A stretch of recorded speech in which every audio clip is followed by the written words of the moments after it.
Hello students, welcome to the NC online study. बेटा हमारा chapter चल रहा है बैंक रिकन्सिलिएशन स्टेटमेंट, जिसका क्वेश्चन नंबर 6 आज हम करने जा रहे हैं। तो देखिए, स्टार्ट करते हैं। सबसे पहले आपको debit balance as per cash book दिया हुआ है। क्या दिया हुआ है? Debit balance as per cash book. तो देखिए, डेबिट बैलेंस का मतलब प्लस बैलेंस। तो सबसे पहले आप क्या लिखेंगे बेटा? Balance as per cash book 10,000। सबसे पहले क्या लिखेंगे? Balance as per cash book 10,000 plus items में। उसके बाद देखिए, a cheque for 500 issued in favour of Karan has not been presented for payment. मतलब कि हमने एक चेक करण के लिए इशू कर दिया था और वो पेमेंट के लिए प्रेजेंट नहीं हुआ। तो इसका मतलब है कि हमने हमारी कैश बुक को तो माइनस कर दिया 500 से, लेकिन हमारी पासबुक माइनस नहीं हुई।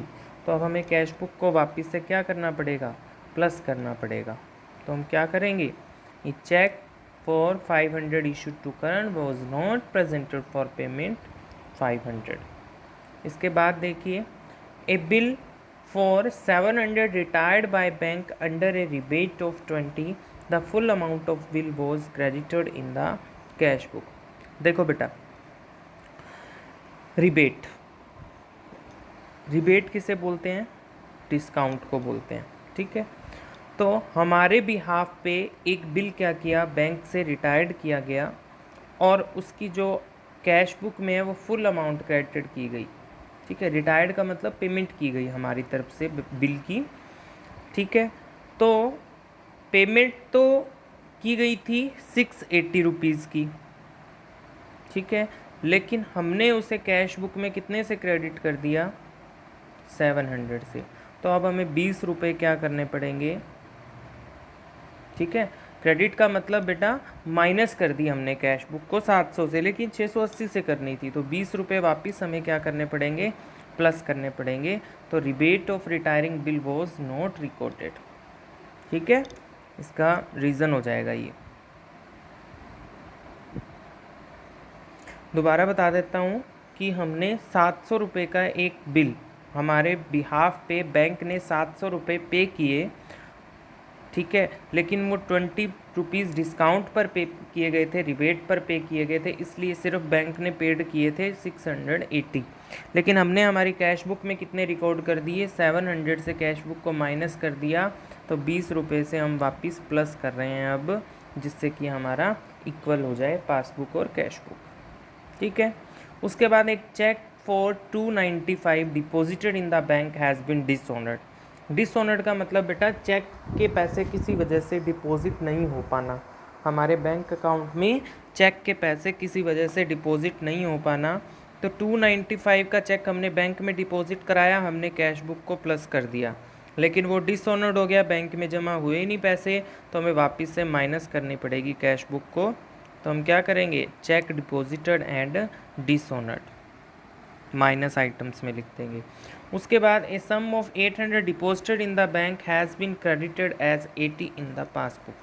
हमने 800 रुपये बैंक में जमा कराए, लेकिन पासबुक में कितने जमा हुए? सिर्फ 80। तो इसका मतलब हमने हमारी कैश बुक को कितने से प्लस कर दिया? 800 रुपये से प्लस कर दिया, लेकिन पासबुक कितने से प्लस हुई? 80 रुपीज़ से। तो अब देखो, हमें 720 से वापस से कैश बुक को माइनस करना पड़ेगा। ठीक है, payment side of cash book has been undercast by 200। तो देखिए, पेमेंट साइड का मतलब कैश बुक का माइनस। ठीक है, मतलब कि कैश बुक जो माइनस है वो 200 रुपये से कम हुई है। तो अब हम क्या कर देंगे? ठीक है, अब देखो कि कम हुई है, तो अब हम और कर देंगे माइनस। तो 200 रुपये से और माइनस होगी payment side of cash book undercast. ठीक है, इसके बाद देखिए, a bill receivable for 1000 discounted with bank in November 2008 dishonoured on 31 December. हमने एक बिल डिस्काउंटेड कराया था। बिल डिस्काउंटेड का मतलब क्या होता है बेटा? BR और BP, बिल्स रिसीवेबल और बिल्स पेबल। बिल्स रिसीवेबल का मतलब होता है कि हमारे पास एक तरीके से किसी का चेक पड़ा था, ये मान लो आप अभी के लिए। वैसे आप जब हम ये चैप्टर करेंगे तो मैं आपको डिटेल में समझाऊंगा BP क्या होता है, BR क्या होता है। लेकिन अभी के लिए आप ये मानो कि एक तरीके से हमारे पास किसी का चेक पड़ा था और वो चेक हमने बैंक को दे दिया और हमने उसको कह दिया कि आप हमें इसके बदले पेमेंट दे दीजिए, ये पेमेंट आपको 2 महीने बाद मिल जाएगी। वो 2 महीने बाद का चेक था, यूँ मानो आप, ठीक है। तो बैंक ने क्या किया, उसमें से कुछ डिस्काउंट काट के और हमें पेमेंट कर दिया, ठीक है। तो इसे बोलते हैं, इस कंडीशन को, डिस्काउंटेड विद द बैंक, ठीक है। लेकिन क्या हुआ कि कुछ टाइम बाद जब वो चेक के पेमेंट देने की बात आई तो वो चेक क्या हो गया, डिसऑनर्ड हो गया। तो बैंक अब हमसे वापस मांगेगा जो पैसे हमने दिए हैं, बैंक ने हमको दिए हैं। तो देखिए क्या करेगा इसके लिए, बैंक हमारी जो पासबुक है उसको माइनस करेगा 1000 से, ठीक है। तो हमें हमारी कैश बुक को भी माइनस करना होगा 1000 से। तो इस तरीके से ये सारी एंट्रीज करोगे तो प्लस आइटम और माइनस आइटम दोनों का टोटल करेंगे तो हमारे पास 8305 बैलेंस एज पर पासबुक बच जाएगा, ठीक है। तो इस तरीके से BRS के आपको क्वेश्चंस करने हैं।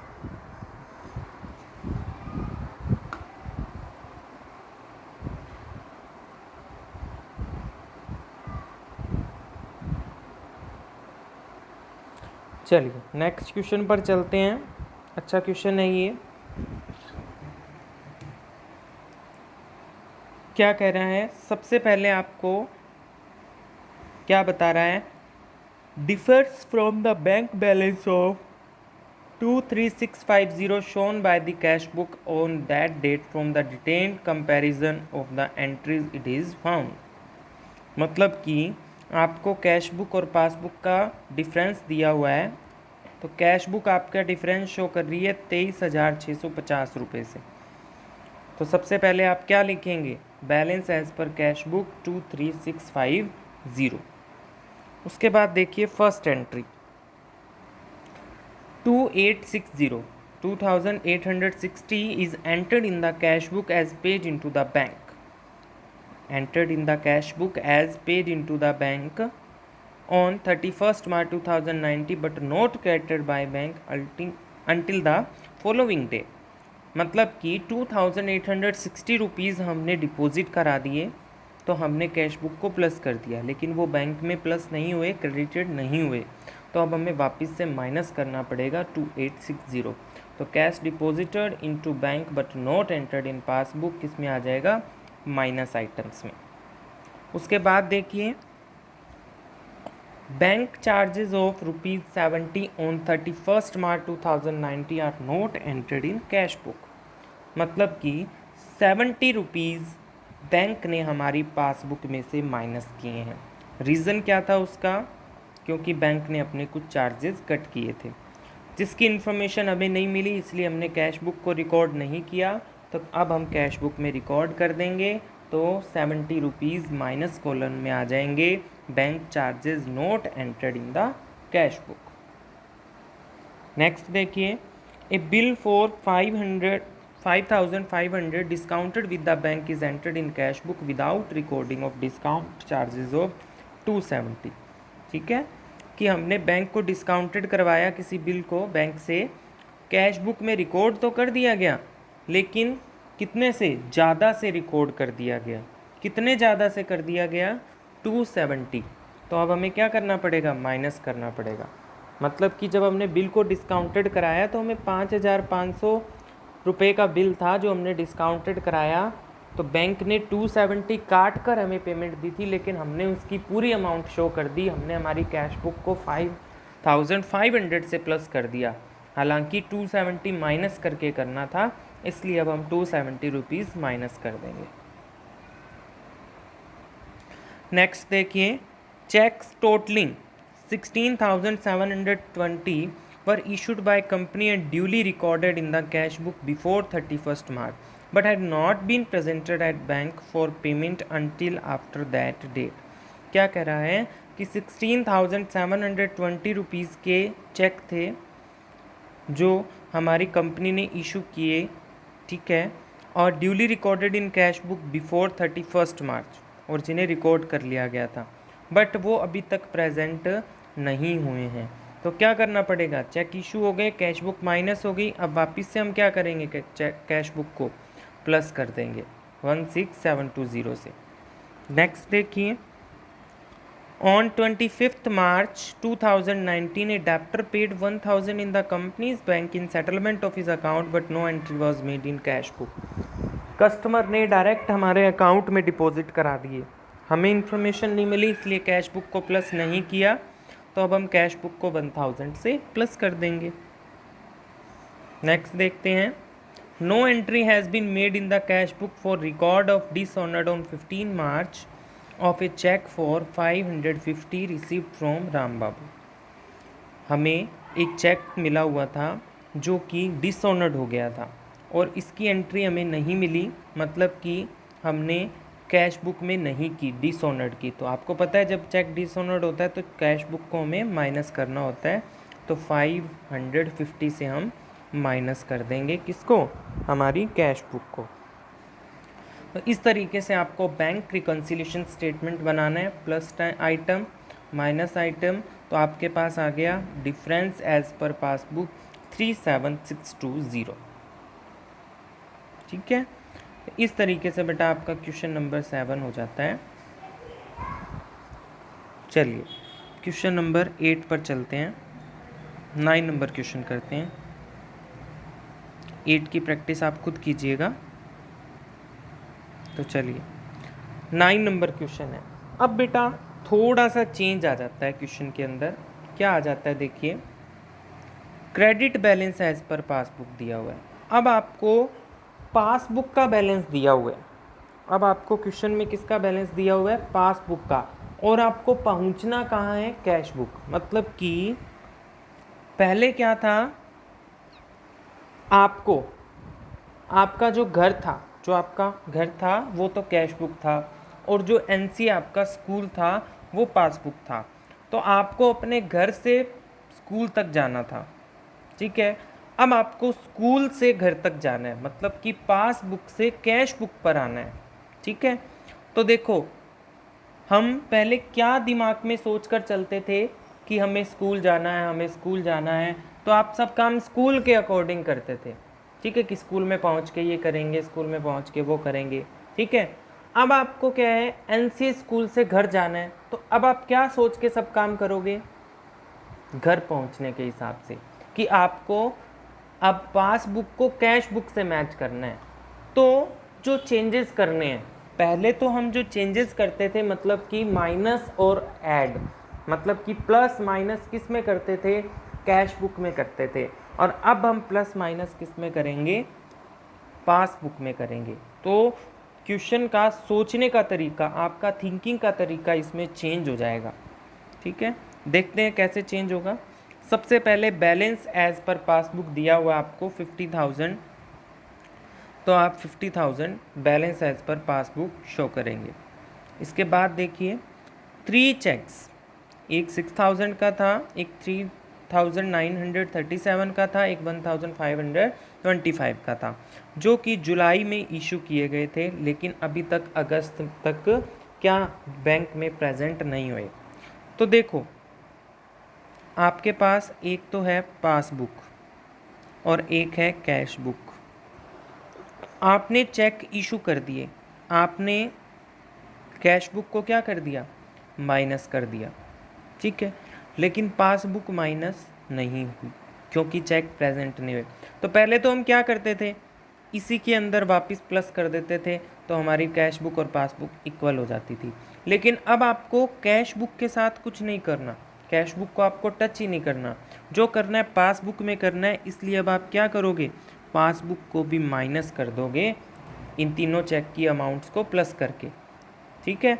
तो क्या लिखोगे, 3 cheques were issued but not presented in July, तो टोटल अमाउंट है 11,462।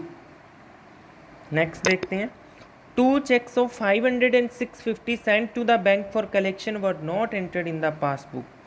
मतलब कि हमने 1150 रुपीज़ के चेक बैंक में डिपॉजिट के लिए भेजे, तो आपने कैश बुक को क्या कर दिया, प्लस कर दिया। पासबुक आपकी प्लस हुई नहीं, तो अब पासबुक को क्या कर दोगे, प्लस कर दोगे, कितने से, 1150 से, तो पासबुक प्लस हो जाएगी। Cheque sent for bank for collection but not entered in the passbook. Next देखिए, the bank charge 464 its commission and allowed interest of 100 which were not mentioned in the bank column of the cash book. मतलब कि bank ने 460 rupees आपके क्या किए, minus किए, ठीक है, बैंक खाते से काट लिए और इंटरेस्ट के भी क्या कर लिए, आपको 100 रुपये दे दिए, ठीक है, आपको 100 रुपये इंटरेस्ट के मिल गए। तो इस चीज़ का कैश बुक में रिकॉर्ड नहीं हुआ, तो आपको क्या करना पड़ेगा, पासबुक में ही चेंजेस करने पड़ेंगे। क्या चेंजेस करोगे, जो चीज़ माइनस हुई है उसको वापस से प्लस करोगे, ठीक है, और जो चीज़ प्लस हुई है उसको वापस से माइनस करोगे। तो क्या करोगे, bank charge note entered in cash book, minus किए थे बैंक चार्जेस, अब आप प्लस कर दोगे। इंटरेस्ट आपको मिला था, आपका बैंक अकाउंट प्लस हुआ था, अब आप माइनस कर दोगे। अब देखिए वही तरीका, प्लस आइटम माइनस आइटम को जोड़ोगे, आपको मिल जाएगा balance as per cash book, ठीक है। बाकी प्लस माइनस ऐड करने का प्रेजेंटेशन का तरीका सेम रहेगा, सिर्फ आपका ऐड लेस करने का तरीका बदलेगा कि किस चीज़ को ऐड करना है, किस चीज़ को लेस करना है, वो आपको अलग तरीके से सोचना है।